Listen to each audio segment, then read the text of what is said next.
Let me pray for you. Dakilang Ama sa langit, maraming salamat po sa pribilehiyo na kami po ay makapanalangin sa iyong dakilang harapan.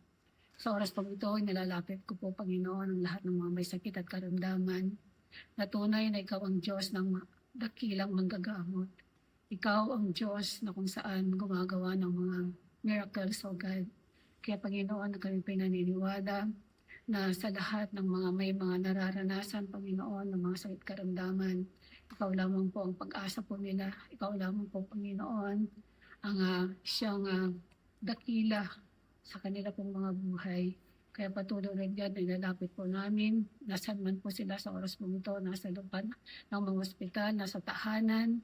Lord, alam po namin na kaya mong gawin ang lahat ng bagay. Kaya pinagkakatiwala po namin sila sa iyong mga kamay, maging sa kanila pong mga mahal sa buhay na mag-aalaga sa kanila, patuloy na bigyan mo sila ng kalakasan, ng pagkitigaw, Lord God, upang ang mga mahal po nila sa buhay na nakakaranas po, Panginoon, ng iba't ibang klase ng sakit ay patuloy na maranasan po nila ang kagaanan o kapayapaan sa kanila pong mga puso. Kaya banal, salamat po ng marami. Kami po'y naniniwala sa iyo pong mga salita sa Jeremiah 30 verse 17 that you are the God who restore to health and heal the wounds of God.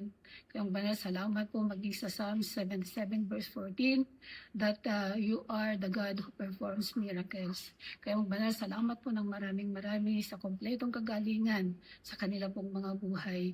Alam po namin, O Diyos, na sa amin pong pananalangin sa kanila, alam ko po na kayo po ay kumikilos na at tunay na ikaw ang Diyos na dakilang manggagamot sa kanila pong mga buhay. Amang banal, salamat po ng marami. Ito po ang aming dalangin sa pangalan ni Jesus.